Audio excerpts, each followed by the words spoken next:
Walther পিস্তল, revolver, বিকেএসপির শুটারদের match rifle ও বিপুল সংখ্যক bullet হারিয়ে গেছে বিমানবন্দরের কার্গো ভিলেজ থেকে। 18 অক্টোবরের ভয়াবহ অগ্নিকাণ্ডের পর থেকে এসবের খোঁজ নেই। কর্তৃপক্ষের দাবি, 5 বছরের বেশি সময় অস্ত্রগুলো আমদানিকারক ছাড় না করায় এমন বিপর্যয়। আর স্বরাষ্ট্র মন্ত্রণালয়ে তদন্তের আগে কথা বলতে রাজি নয় কাস্টম। এ বিষয়ে কথা বলতে এবারে রাজধানীর বনানী থেকে আমাদের সাথে যোগ দিয়েছেন এভিয়েশন বিশেষজ্ঞ এটিএম নজরুল ইসলাম। জনাব এটিএম নজরুল ইসলাম, আপনাকে স্বাগত জানাচ্ছি ইন্ডিপেন্ডেন্ট টেলিভিশনে। আপনার কাছে একটু শুরুতেই জানতে চাই যে শর্ট সার্কিট থেকে আগুন এটি কিভাবে প্রমাণ করা যায়?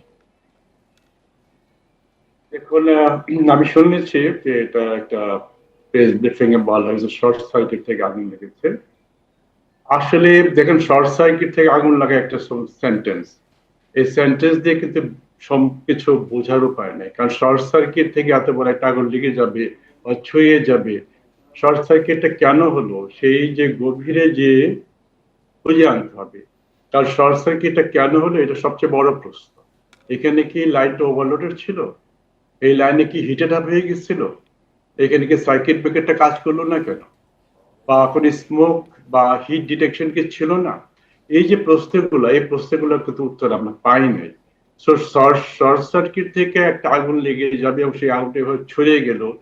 তো শর্ট সার্কিটটা কেন হলো এইটার প্রশ্নের উত্তরটা জানাটা খুবই বেশি আর এই প্রশ্নের প্রয়োজনীয়। উত্তর যদি জানা না যায় তাহলে কি আসলে প্রমাণ করা যায় যে শর্ট সার্কিট থেকেই আগুনের সূত্রপাত? দেখুন, এটা হইতে পারে শর্ট সার্কিট আগুনটা লাগতে পারে, এটা আমি আমি বুঝতে পারবো না যদি সমস্ত ইনকোয়ারি রিপোর্ট না পাওয়া যায়। বাট এটা ফায়ার সার্ভিস যারা বা যারা ইনকোয়ারি কমিটি যারা ইনকোয়ারি করেছেন তারা যদি বলে থাকেন তাহলে তাদেরটা হয়তো তারা হয়তো নিশ্চয়ই অনেকগুলো প্রমাণ নিয়ে কথাটা বলছেন যে শর্ট সার্কিটে আগুন হয়েছে। কিন্তু আমার প্রশ্ন সেটা, আমার প্রশ্ন হচ্ছে যে শর্ট সার্কিটটা কেন হলো সেটা কেন বের করা হয় নাই।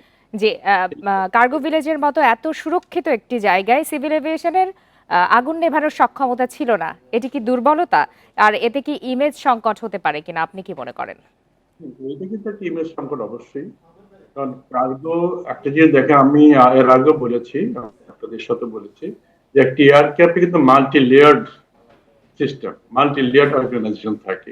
এর ভিতরে আপনি যেমন এয়ারক্রাফট আছে এবং এয়ারক্রাফটের জন্য কিন্তু ফায়ার ফাইটিং করার জন্য আমাদের যে দরকার আইকিউ অনুযায়ী সেটা আছে। কিন্তু ওই যেটা বললাম যে একটা মাল্টি অর্গানাইজেশন এখানে আছে, একটা এয়ারক্রাফট মেনটেন্যান্স হয়, এখানে কার্গো আছে, এখানে প্যাসেঞ্জার আছে, প্যাসেঞ্জার টার্মিনাল আছে, এখানে আপনার রিফুয়েলিং সিস্টেম আছে। এই যে জায়গাগুলো, তার মধ্যে সবচেয়ে বেশি হচ্ছে ডাইমেনশনাল হচ্ছে কার্গোটা। এই কার্গো কিন্তু এক ধরনের কার্গো থাকে না, বিভিন্ন ধরনের কার্গো থাকে। এখানে ফ্লেমেবল আছে, হ্যাজার্ডিয়াস আছে। তো এই জায়গাগুলোতে কিভাবে তারা রাখলো, কিভাবে তারা এটাকে লেয়ার করলো বা প্রোটেকশনটা ছিল, এইখানে তো আমরা সবচেয়ে বেশি দুর্বলতা দেখতে পেয়েছি। মানে একটা ছোট শর্ট সার্কিট থেকে যদি আগুনটা বেরিয়ে আসে, সেই আগুনটা ওইখানেই তো আটকানোর মতন বেরিয়ে থাকতে হবে যে না, ফায়ারটা আর না ছড়িয়ে যায়। এটা কেন ছিল না? এই যে অবস্থানগুলো ছিল, এতে পরিষ্কার বোঝা যাচ্ছে যে এখানে আমাদের ফায়ার মেনটেন্যান্স বা ফায়ার ফাইটিং করার মতন উপযুক্ততা ছিল না। এক, সেকেন্ডলি, এই যে বিভিন্ন অর্গানাইজেশন গুলোতে যে ধরনের ফায়ার ফাইটিং দরকার, সেই ধরনের ফায়ার ফাইটিং এর আমাদের কিন্তু ফায়ার স্টেশন বা ফায়ার ফাইটার ছিল না সেখানে, বা এডিশনাল নিজস্ব কোনো ফায়ার স্টেশন ছিল না। তো অর্থাৎ এই যে অর্থাৎ এটিকে দুর্বলতা হিসেবেই ধরে নিচ্ছে। আপনার কাছে একটু জানতে চাই যে কার্গো ভিলেজের এত আগুন, এর মধ্যে থেকে এত আমদানি পণ্য নষ্ট হলো, অথচ ভল্ট থেকে অস্ত্র চুরি হলো, এই বিষয়টিকে আপনি কিভাবে দেখেন? সন্দেহজনক হিসাবে নাকি স্বাভাবিকভাবে দেখছেন? এই চুরি ঘটনা হয়ে থাকে, অবশ্যই এটা সন্দেহের জন্য। এটা তো স্বাভাবিক হতে পারে না। কি হবে চুরি? যদি কেউ নিয়ে অন্য জায়গায় রেখে থাকে না পেয়ে, সেটা আলাদা কথা। আবার যদি ফেরত দিয়ে থাকে, আলাদা কথা। কিন্তু প্রশ্ন হচ্ছে যে ভোর থেকে নিয়ে যাবে কারো অনুমতি ছাড়া বা কারোর সাথে কথা না বলে, তার মানে এটা চুরি।